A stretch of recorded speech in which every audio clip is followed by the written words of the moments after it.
നീ എന്തിനിറങ്ങിയാലും ദൈവ വിചാരത്തോടെ ഇറങ്ങിക്കോ, നീ തോക്കത്തില്ലെന്ന്. അതാ ഈ വാക്ക്. യോനാ പ്രവാചകൻ മനസ്സിനകത്ത് കെട്ടുകണക്കിന് പ്രാർത്ഥനാ പുസ്തകം വെച്ച് പ്രാർത്ഥിച്ചൊന്നുമില്ല. ആ പ്രതിസന്ധിയിൽ ദൈവത്തെ ഒന്ന് ഓർത്തു. അതവനെ എത്തിച്ചത് ദൈവാനുഗ്രഹമുള്ള കരയിലാണ്. യോനാ പ്രവാചകൻ പ്രാർത്ഥിച്ചത് കടലിന്റെ അടിയിലെ മത്സ്യത്തിന്റെ ഉദരത്തിൽ കിടന്ന് പായലുകൾ എന്നെ വലഞ്ഞു, ജലപ്രവാഹം എന്നെ ചുറ്റി വരിഞ്ഞു, എനിക്കിനി ഒന്നും കാണാൻ പറ്റുന്നില്ല, എന്റെ ജീവിതം ഇരുട്ടില്ല, എന്റെ ഭാവി പോയി, എന്റെ പ്രതീക്ഷ പോയി. ഈ അടിത്തട്ടിൽ നിന്ന് സ്വന്തം ബുദ്ധി നിനക്ക് കയറാൻ പറ്റില്ലായിരിക്കാം.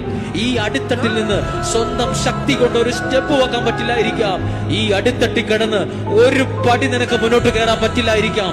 പക്ഷെ അടിത്തട്ടിൽ കിടന്ന് ദൈവത്തെ ഒന്ന് ഓർക്കാൻ പറ്റൂലേ? ദൈവത്തോടൊന്ന് പ്രാർത്ഥിക്കാൻ കഴിയില്ലേ? ദൈവത്തെ ഒന്ന് ആരാധിക്കാൻ കഴിയില്ലേ? ദൈവത്തെ ഒന്ന് സ്തുതിക്കാൻ കഴിയില്ലേ? അത് മതി.